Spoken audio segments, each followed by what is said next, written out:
grow new nerve cells? There's still some confusion about that question, as this is a fairly new field of research. For example, I was talking to one of my colleagues, Robert, who is an oncologist, and he was telling me, Sandrine, this is puzzling. Some of my patients that have been told they are cured of their cancer still develop symptoms of depression. And I responded to him, well, from my point of view, that makes sense. The drug you give to your patients that stops the cancer cells multiplying also stop the newborn neurons being generated in their brain. And then Robert looked at me like I was crazy and said, but Sandrine, these are adult patients. Adults do not grow new nerve cells. And much to his surprise, I said, well, actually, we do. And this is a phenomenon that we call neurogenesis. So now, Robert is not a neuroscientist. And when he went to medical school, he was not taught what we know now, that the adult brain can generate new nerve cells.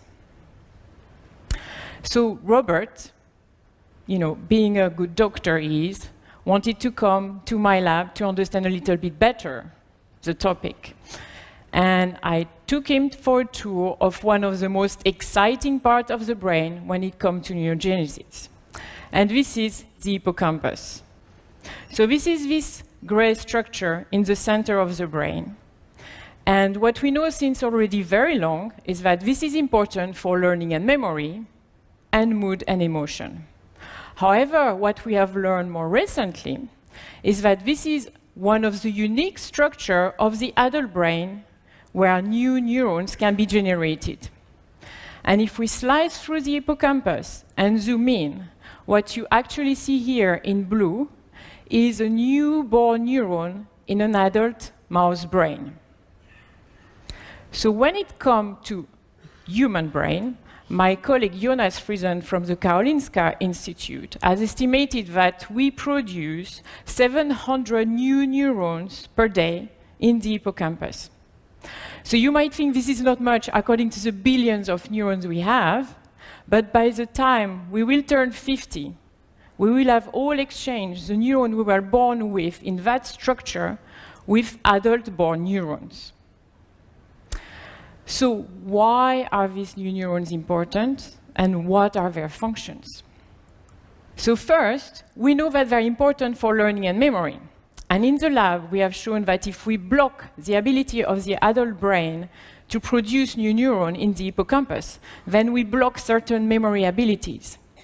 And this is especially new and true for spatial recognition, so like how you navigate your way in the city. So we are still learning a lot, and they are not only important for memory capacity, but also for the quality of the memory. And they will have been helpful to add time about memory, and they will help differentiate very similar memory, like how do you find your bike that you park at the station every day in the same area, but in a slightly different position. And more interesting to my colleague Robert is the research we have been doing on neurogenesis and depression. So in animal model of depression, we have seen that they have a lower level of neurogenesis. And if we give antidepressants, then we increase the production of these newborn neurons, and we decrease the symptom of depression, establishing a clear link between neurogenesis and depression. But moreover, if you just block neurogenesis, then you block the efficacy of the antidepressant.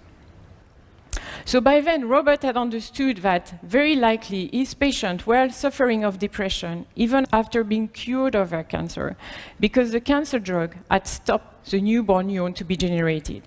And it will take time to generate new neurons that reach a normal functions.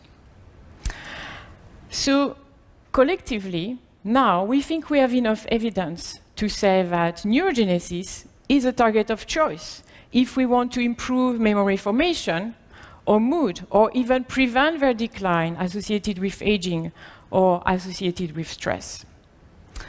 So the next question is, can we control neurogenesis? The answer is yes. And we are going to do now a little quiz. So I'm going to give you a set of behavior and activity, and you tell me if you think they will increase neurogenesis or if they will decrease neurogenesis. Are we ready? Okay, let's go. So what about learning? Increasing? Yes. So learning will increase the production of these new neurons. How about stress? Yes. Stress will decrease the production of new neurons in the hippocampus. How about sleep deprivations? Indeed, it will decrease neurogenesis. How about sex? Oh, wow. Yes, you're right. It will increase the production of new neurons. However, it's all about balance here. We don't want to fall in a situation about too much sex leading to sleep deprivations.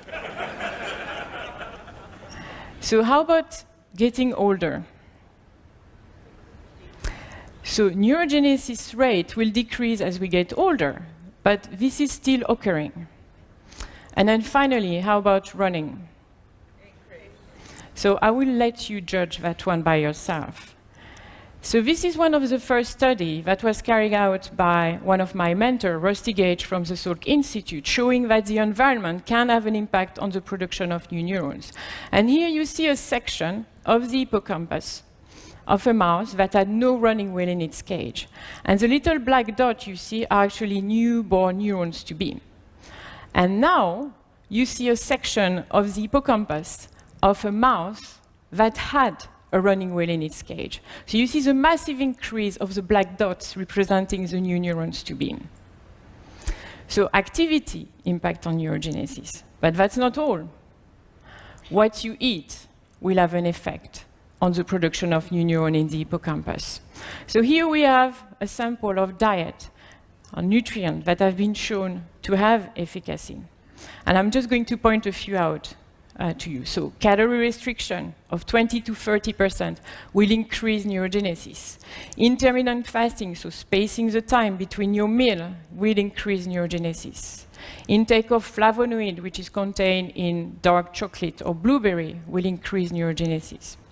Omega-3 fatty acid present in fatty fish like salmon will increase the production of these new neurons. Conversely, a diet rich in high saturated fat will have a negative impact on neurogenesis. Ethanol, intake of alcohol, will decrease neurogenesis. However, not everything is lost. Resveratrol, which is contained in red wine, has been shown to promote the survival of these new neurons. So next time you're at a dinner party, you might want to reach for this possibly neurogenesis neutral drink. And then finally, let me point out the last one, a quirky one. So Japanese groups are fascinated about food textures, and they have shown that actually soft diet impairs neurogenesis, as opposed to food that require mastication, chewing, or crunchy food. So all of this data, where we need to look at the cellular level, have been generated using animal model. But this diet have also been given to human participants. And what we could see is that the diet modulates memory and mood in the same direction as it modulates neurogenesis, such as calorie restriction will improve memory capacity, whereas high-fat diet will exacerbate symptoms of depression, as opposed to omega-3 fatty acid, which increase neurogenesis and also help to decrease the symptom of depression. So we think that the effect of diet on mental health, on memory and mood, is actually mediated by the production of the new neuron in the hippocampus. And it's not only what you eat, but it's also the texture of the food when you eat it and how much of it you eat. On our side, neuroscientists interested in neurogenesis, we need to understand better the function of these new neurons and how we can control their survival and their production. We also need to find a way how to protect the neurogenesis of Robert's patients. And on your side, I leave you in charge with your neurogenesis. Thank you.